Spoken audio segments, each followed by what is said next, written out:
Welcome to the Great Detectives of Old Time Radio.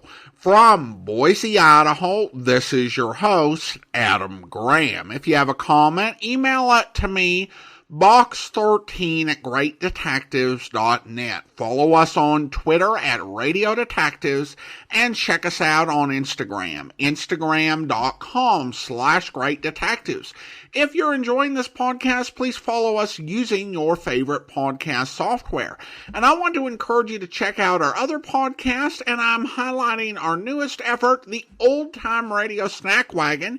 You can go to snackwagon.net, and with the Old Time Radio Snack Wagon, each week we bring you a short snack-sized bit of old-time radio. It can be a short-form program, or it can be a self-contained excerpt of a longer show. And really, this is a program that was born of my desire to share some of the really neat little gems out there, and we've included programs that have famous stars like Jimmy Stewart and W.C. Fields, as well as those that a lot more obscure, like Do You Know Maine? And it's just a nice short piece of entertainment. You can play it on a quick drive or while doing your dishes.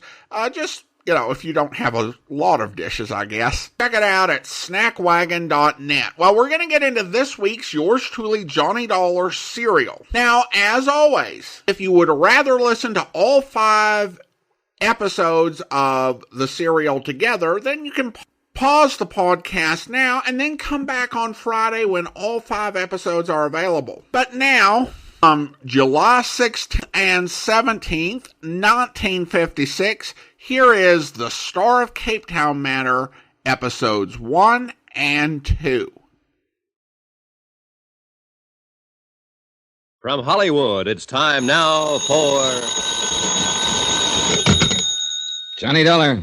This is Joe McNabb, Johnny. Try Eastern Indemnity. Oh, hi, Joe. What's up? The Star of Capetown. Star of Capetown. Constellation, celebrity, or ship? Wrong 3 times. The Star of Capetown is a diamond about the size of a jumbo olive. Oh, sounds like it'd make a nice ornament for a martini. Except I'm strictly a lemon peel man. Now, this is serious, Johnny. I'd like you to take a look at it. Now, what's so interesting about it, except it's probably worth $100,000? Make it $150. That's what we've insured it for. Oh? Got quite a history to it. 3 men we know of have been killed over it in the last 50 years. This stone I'd like to see. Where is it? Name of the stone, Johnny. Star of Cape... Hey, wait a minute. In Cape Town, South Africa? That's right. Interested? I'll be right over.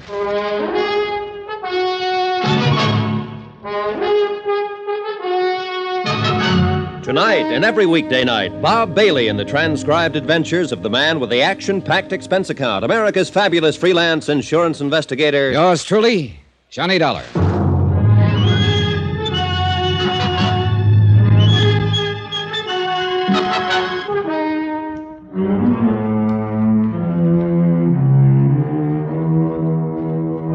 Expense account submitted by Special Investigator Johnny Dollar to Tri-Eastern Indemnity Associates, Home Office.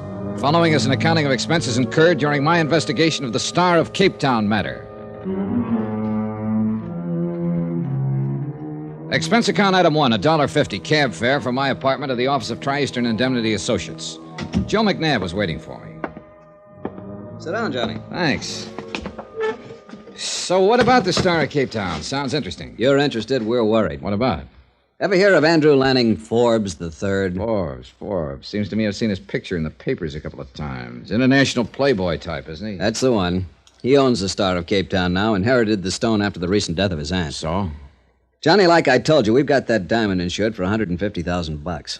But Forbes treats it like it was a 10-cent store hunk of costume jewelry. What do you mean? He carts it from place to place wherever he goes. Paris, Rome, the Riviera, you name it, he's been there.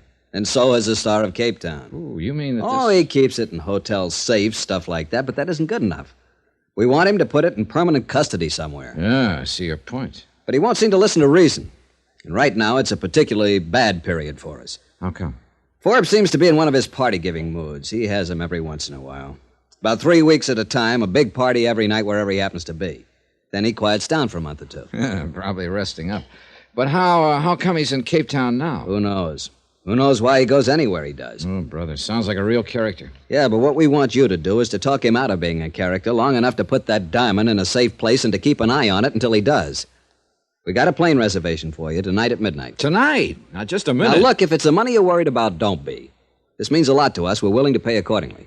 Joe, you may not believe this, but I wasn't thinking about the money. Then what? Those 3 men who got killed over that diamond. You told me about them over the phone. Oh, that. Look, the diamond's 50 years old. Those 3 killings were 20, 30 years ago. Just the same, 3 is always a crowd.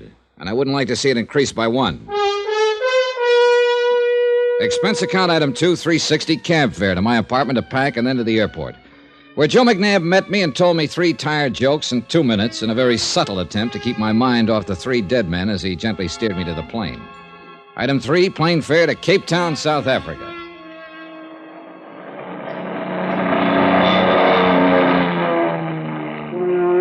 The plane came in over Capetown in the early afternoon. Off to one side toward the famous Devil's Peak, and down below, the bay glittered like...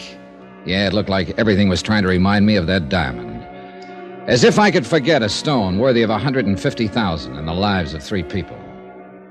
Item 5, cab fare to the residence of Andrew Lanning Forbes III. He'd rented a mansion on the side of a hill.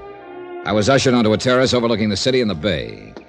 Forbes was waiting for me with a drink in his hand. He was a thin-faced, elegant, tired-looking character whose deep tan didn't hide the lines on his face. He could have been anywhere from 35 to 50. May I offer you a drink, Dollar? Well, a little early in the afternoon, isn't it? Oh, is it? It might cool you off. Okay, thanks. Say, it's quite a place you have up here. It's adequate. You seem amused. Well, there must be 15, 16 rooms at least. Roughly. Adequate seems kind of like an understatement. Quite possibly. Here you are. Thanks.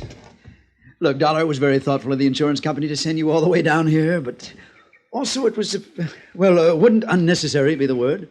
Well, it depends, Mr. Forbes. What do you mean? The company I represent is pretty jittery over that diamond of yours, the Star of Capetown. Mm-hmm. Would you like to see it? Well, yes, but I think we ought to... Here it is. You carry it around in your pocket? Why not? I have no holes in my pockets. Oh, now look, Forbes. But no. I'm really not as bad as that, Dollar. I was expecting you, so I thought I'd play a little joke on you. Hey, Mr. Forbes, that kind of humor shortens my life. Yeah, well, I suppose it was a bit cruel. Well, there it is. What do you think of it? McNabb said it was the size of a jumbo olive. Looks more like a golf ball to me. Quite vulgar, isn't it? Oh, what a cutting job they did on it. Whew, beautiful. Well, there must be 1,000 facets. Yeah, all of them glittering, all of them cold, all of them surfers. Rather like life, don't you think? Look, Mr. Forbes, if you don't mind, let's skip the philosophy for a minute and talk about the diamond. Oh, of course. You're still concerned about his safety. Well, perhaps this will reassure you. Will you come with me? Sure. This way. I have a very efficient wall safe in my bedroom. In here. So, you see, I do take precautions. Here we are.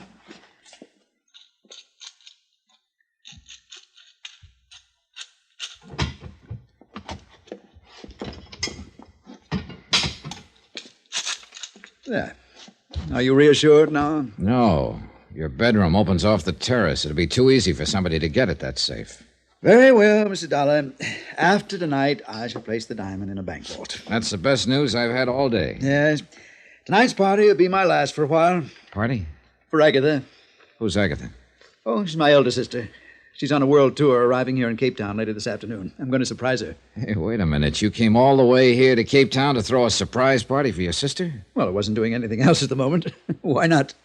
Well, I could think of a couple of reasons, but they probably wouldn't sound convincing to you. Probably not. Although they probably would sound convincing to Agatha. Oh? Yeah, she and I are quite different. Half the time she worries about me, and the other half the time she disapproves of me. She considers it quite beneath the dignity of the Forbes name for me to go popping around from place to place like this. I see. She's quite devoted to the cause of the Forbes name. To make sure it keeps standing for, well, whatever it's supposed to stand for. I was never quite sure myself. So you're giving her a surprise party tonight. Will she like the idea? Probably not. That's what makes it fun. Oh, by the way, would you like to come? Well, under the circumstances, I think I'd better. I wonder if I could have a guest list. A guest list? Oh, good heavens. You mean you don't have one? Well, of course not. I just invite people here and there and wait to see who turns up. Then you don't have any idea who all's coming? Absolutely not. Donna, that's the only thing that makes these parties worthwhile. Oh, great. A character with a quaint habit of carrying his diamond in his pocket, throwing a party where he didn't know who was coming. This was a situation not calculated to help my peace of mind, believe me. Forbes had his driver take me back to town. I stopped along the way at police headquarters and talked to Lieutenant Van Tile, who agreed to furnish a man to help me keep an eye on the party. Expense account item 6, cab fare back out to Forbes' house that evening for the party. I thought I was getting there early, but there were already quite a few people about. A stocky bartender shoved a drink in my hand as I walked in, and I took a look around. Quite a brawl. Then I spotted a girl with honey-colored hair and a green dress that matched her eyes. Well, it was as good a place to start as any. Hi. Hi. My name's Johnny. I know. Oh? I'm Sheila. You a friend of Forbes? My, you are new around here, aren't you? What do you mean? You'll find me at most of Andy's parties. He arranges my transportation. I see. Do you? What's your excuse for being here in this gay, mad throng? You an old friend, too? Matter of fact, no. I just met him this afternoon, and he invited me to come. That's par for the course. Ah, here you are. Oh, Forbes. I'm glad you two have gotten acquainted. Enjoying yourself, Sheila? Delirious. Oh, isn't she wonderful, Johnny? She's always so gracefully bored. You see, Johnny, I perform quite a useful function around here. I'm always good for laughs. Yeah. Well, is your sister enjoying the party, Forbes? Agatha? Why, of course not. Haven't you met her yet, John? No, I haven't. Oh, she's over by the window. The thin, aristocratic, tired-looking lady. Oh, yeah. Yeah, I see what you mean. Well, that's her look of disdain. She thoroughly disapproves of this whole party, and of me, of course. And of me. Come along, Johnny. I'd like you to meet Agatha. Oh, you're taking a chance. She'd probably disapprove of me, too. Oh, no. You look like the respectable type. Thanks, I guess. She'd thoroughly approve. I seem to have another guest arriving. Would you two excuse me? I'll introduce you to Agatha later, Johnny. Yeah, sure. The perfect host, when he wants to be. Oh. Who's the new arrival? Her name is Helen. Andy met her a day or two ago. Well, I'll say this for her. Yes. Isn't she? Sorry. Don't be. I'm used to it. You know something, Sheila? I don't get you. Oh, I'm not so hard to figure out, Johnny. I think you are. You don't like these parties any more than Agatha. Oh, now watch it, Johnny. You start comparing me to her, and she's going to disapprove of you. Okay, but I still don't get it. You don't like the parties or Forbes' other friends, yet you keep... Tagging along. Yeah, I've got a perfect attendance record. Why? Well, I guess there's one obvious reason, but that would sound real corny. Maybe not. So let's just say that after you've been riding the merry-go-round long enough, standing on solid ground doesn't seem normal. Oh? Well, maybe if you keep riding that merry-go-round, you'll grab the brass ring someday. Don't bet on it. Sheila drifted over to the bar, where she sat quietly drinking the rest of the evening. I somehow felt sorry for her, but I knew she'd bought her own ticket to the merry-go-round, at least for the first ride. I looked over at Forbes and started sweating. He was showing the diamond off to the party. But before I could get to him, Agatha did. She must have told him, in dignified but firm tones, to put the ice on ice. He laughed and took it back to his room, so I relaxed. The party dragged on. Agatha managed to look frigidly pained the rest of the evening, but Forbes was obviously enjoying himself with Helen. They danced, then went out on the terrace. Sheila turned her back and concentrated on her drink. Finally, I went over to the bar. Sorry, Johnny. Looks like the bartender's gone home. And that's probably a good idea. Good night. She headed carefully for the door and went out. Then I realized I hadn't seen Forbes for 10 or 15 minutes. I went out on the terrace. Nobody in sight. I walked to Forbes' bedroom door. Mr. Forbes? Forbes? No answer. One lamp was lit. Forbes was on the floor. The knife had gone in low under his ribs. He probably hadn't made a sound. Nearby was the case in which he kept the Star of Capetown. It was open and empty.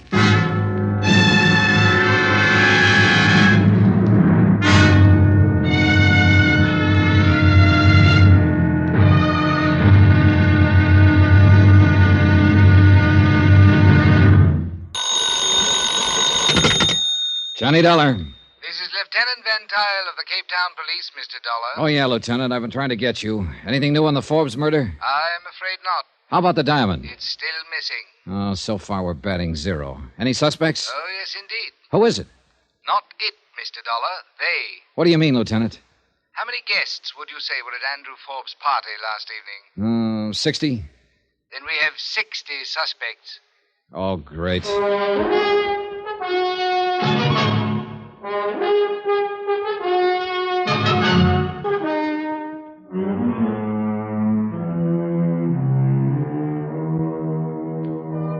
From Special Investigator Johnny Dollar, location Cape Town, South Africa, to the Home Office, Tri-Eastern Indemnity Associates. Assignment, the Star of Cape Town matter. Expense account continued. Item 7, cab fare from my hotel to police headquarters. So far in this job, I'd been a big, brilliant nothing. I figured Lieutenant Van Tile of the Cape Town Police might be able to supply a few answers. But as it turned out, all he had on his mind was questions. Now, Mr. Dollar, suppose you sit down and explain your connection with this affair. Sure, Lieutenant. I can make it short, if not sweet. Andrew Forbes was an international playboy. I am well aware of that. Cape Town has entertained Mr. Forbes before, or vice versa. Well, then you probably also know that he recently inherited a very large diamond known as the Star of Cape Town. Yes? The company I represent was carrying the insurance on that stone, $150,000. They didn't like the way Forbes was flashing it around. They thought he was a bit too careless with it. I was trying to talk him into using a little common sense. And that is why you came here to Cape Town? Yeah, but it looks like I've struck out. Forbes is dead and the diamond's gone. You were at the party from some time before Forbes' murder until afterwards, hmm? That's right. You stayed in the main room the entire time? Well, yeah. Oh, now look, Lieutenant, I'd hardly fly all the way here to bump off a guy. Just questions, Mr. Dollar, just questions. Yeah, but what I need right now is answers. As do I. These other guests at Forbes' party, did you know any of them? No. Well, I met a girlfriend of his named Sheila, and a couple other people were pointed out to me. Who were they? Oh, Forbes' older sister, Agatha, for one. A real aristocratic type. You can cross her off your list. Oh?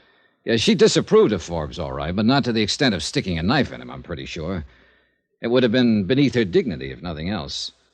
Besides, she didn't leave the main room during the party either. Then there was Helen. Helen who? Well, I never did find out her last name. She arrived at the party late, and Forbes seemed to zero in on her right away. Zero in? I mean, he spent the rest of the evening with her. They danced for a while, then they went out on the terrace, and... Come to think of it, I never did see her come back inside. And I didn't see Forbes again either until I went to his room and found him dead. I see. We shall try to find this Helen. Can you describe her? Well, I didn't get nearly as close a look as I'd have liked to. Oh? Yeah, from what I could see, a real doll, Lieutenant. Dark hair, turned-up nose, fine complexion. Mr. Dollar, we need an objective description, not an appreciation. Well, at the time, I was more interested in her as a prospect than a suspect. I see. And you say you knew none of the other guests? That's right. We've been unable to find any sort of guest list. Oh, don't waste your time looking. There isn't any. No? Yeah, Forbes explained that he had a charming habit of inviting whoever he ran into. He said that half of the fun was in seeing who turned up. Well, that rather complicates matters, doesn't it? It sure does. Mr. Dollar, diamond thefts are not unknown to us here in Cape Town. No, I imagine not. Here are some photos of known jewel thieves. Mugshots, huh? Please see if you recognize any of these people as having been at the party. Well, it'd be a little hard to remember. You know, people were drifting in and out all evening, and there was... Wait a minute. Who's this guy? That is Julio Biak, a jewel thief. Do you recognize him? Starkey guy. Yeah, sort of looks familiar, but I can't seem to place him. Could he have been at the party? Oh, it's possible, but I can't be sure. Perhaps it will come to you later. I hope something comes to me sooner or later. That diamond, for instance. But at this point, I had to admit it didn't look very likely. One murder, 60 suspects. You get better odds than that on a roulette wheel. I left headquarters and decided to walk around a little, see if I could coax up some kind of ideas to my next step. I went down to the waterfront and looked around. Nice view, no ideas. Then, as I was walking along a narrow, deserted street, I realized I had company. The shadow from the top of the building next to me ran along the middle of the street, and I could see a silhouette. I stopped. So did the shadow on top of the building. I started up again. So did the shadow. I started edging out away from the sidewalk for a look. The shadow raised its arms suddenly, and I ducked.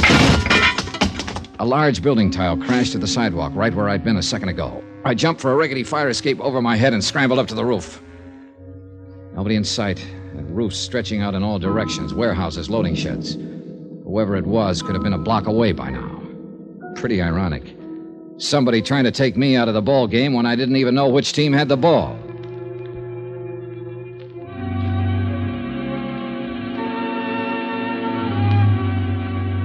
I went back to my hotel room. 2 steps inside, I stopped cold. I'd caught a whiff of what smelled like a pretty expensive perfume. It certainly wasn't my shaving lotion. Hello, Johnny. Wow. Sheila. Yeah. Yeah, I remember now. You were wearing that perfume at the party last night. I've been waiting for you. Let's talk. Uh-huh. Any particular subject? Last night? What happened, Johnny? Give me that. You were there, too. You remember. I left before it happened, I think. What do you mean, you think? I guess I had a few too many last night. I don't remember some of it. No? You were making pretty good sense when I was talking to you. Well, after that, I mean. And you were with it enough to react when Forbes and Helen went out on the terrace together. Don't, Johnny. Did you do it? Oh, well, now that's a switch. I'm not kidding, Johnny. You went to his room. There's only one way you'd know that, Sheila. You were outside somewhere watching. Yes. After I left, I went around and back. And? Pretty soon, Helen came out of his room. She was carrying something. Oh, what? Don't worry, it wasn't the diamond. I was close enough to see it. Even if I hadn't been, I guess I'd have known. What do you mean? It was a small bottle of perfume. That was always the first step. Perfume. And always the same kind. Oh. That kind you're wearing. Yes. It's got a great name. Forever. What happened then? I walked around the garden a few minutes, trying to decide whether to have it out with Andy once and for all. I started back toward the terrace, then I saw you heading for his room, so I left. Sounds like Pat, Sheila. I said, don't, Johnny. If I'd done it, would I have told you I was out in the garden? You would if you were afraid somebody'd seen you there and would tell me about it. Oh? And I suppose you figured out a motive for me, too. Couple of possibilities. You told me you'd been on a merry-go-round with Forbes for a long time. Maybe you couldn't stand the thought of anyone else getting aboard. Helen? That sort of thing's happened before, Johnny. Or maybe you figured the only way to get off that merry-go-round was to get rid of the guy who ran it. And the diamond. That could buy you a lot of rides somewhere else. And I thought I was the cynic. You really have a nice opinion of people, haven't you? I'm afraid most of the people I get myself involved with on these jobs aren't very nice, Sheila.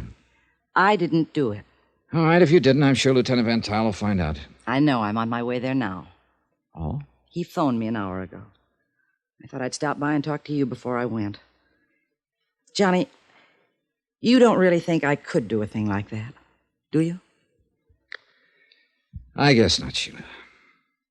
One thing I am interested in, though. What's that? You're finally off the merry-go-round. How does it feel? It isn't real. That merry-go-round was all I ever knew. She walked out of the room looking, well, empty is the best word I can think of. And I kept wondering what she'd been like before the merry-go-round. The rest of the day I spent composing soothing cablegrams in reply to angry ones from McNabb of Tri-Eastern Indemnity. The inquest was the following morning, but the verdict was no help. Death at the hands of person or persons unknown. Lieutenant Van Tile told me that Forbes' sister Agatha had decided to shove off that afternoon on the Southern Empress. So I went down to the dock and aboard ship an hour before sailing, hoping I could get in a word with her. Farewell parties were clogging the lounges and the passageways. I waited outside Agatha Forbes' stateroom until she arrived. Miss Forbes? What? Oh, Mr. Dollar, isn't it? Yes, I didn't have a chance to meet you at your brother's party last night. He told me about you. It's too bad you weren't able to persuade him to put that diamond into safety sooner. Miss Forbes, I wonder if you'd answer a few questions about... I'm very sorry, Mr. Dollar. I am completely exhausted. I don't wish to talk about it. But there are certain... I made my statement to the police. There's nothing further to add. About the diamond, however... There's been too much publicity about the entire tragedy as it is. I have no wish to add to it. I'm very sorry, Mr. Dollar. I shall be in New York in a month or so. Perhaps I shall have recovered from the experience sufficiently by then to talk about it intelligently. Only trouble is, by then the diamond could be in Timbuktu or See you later, Miss Forbes. What snapped me into action was a glimpse of a girl at the end of the passageway just entering the lounge. I couldn't be sure, but it looked like Helen. By the time I reached the lounge, she was nowhere in sight. Then I saw another familiar face over in one corner. The mugshot I'd seen at police headquarters, Julio Biak, jewel thief. And now I had him pegged. He'd been the stocky bartender at Forbes' party, the guy who disappeared just before the murder. He spotted me and ducked into a passageway. I went after him. He turned a corner, and that was his mistake, blind alley. So I closed in on him. We circled. Now, I was at the blind end, and that was my mistake because suddenly there was a knife in his hand. He held it low like an expert. Now, Mr. Dollar. Oh, you must have a trunk full of knives, Julio. All I need is one. Just like the one you slipped into Forbes, huh? And you! He lunged at me. I ducked to one side and kicked at the knife. He whirled and dove, but now I had it.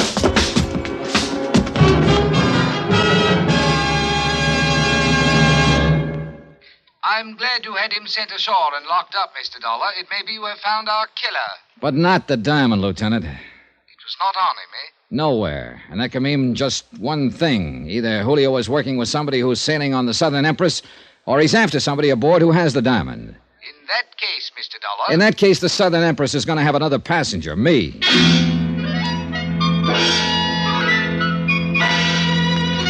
I checked with the purser who agreed to squeeze me aboard. Then I headed back to my hotel room to pick up my luggage. I could still smell Sheila's perfume in the room. Then as I bent over to lock my suitcase, I spotted a movement out of the corner of my eye. I tried to whirl, but too late. Something hard connected to the back of my left ear, and I went down.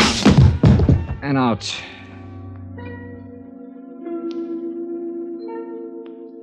I don't know how long it was before I came to. The room was swimming, but I managed to get to the window and looked out. Then I realized somebody had voted me the man they'd least like to take a cruise with. The Southern Empress was underway and steaming out of the harbor.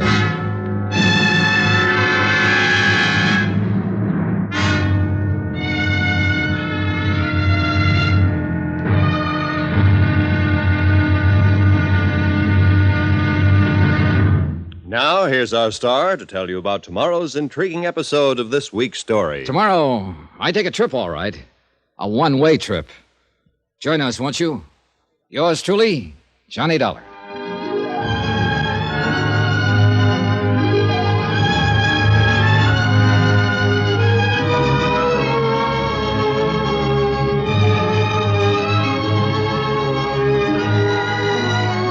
Yours truly, Johnny Dollar, starring Bob Bailey, is transcribed in Hollywood. Written by Robert Reif. It is produced and directed by Jack Johnstone.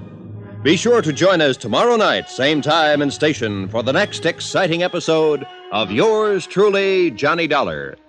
Roy Rowan speaking.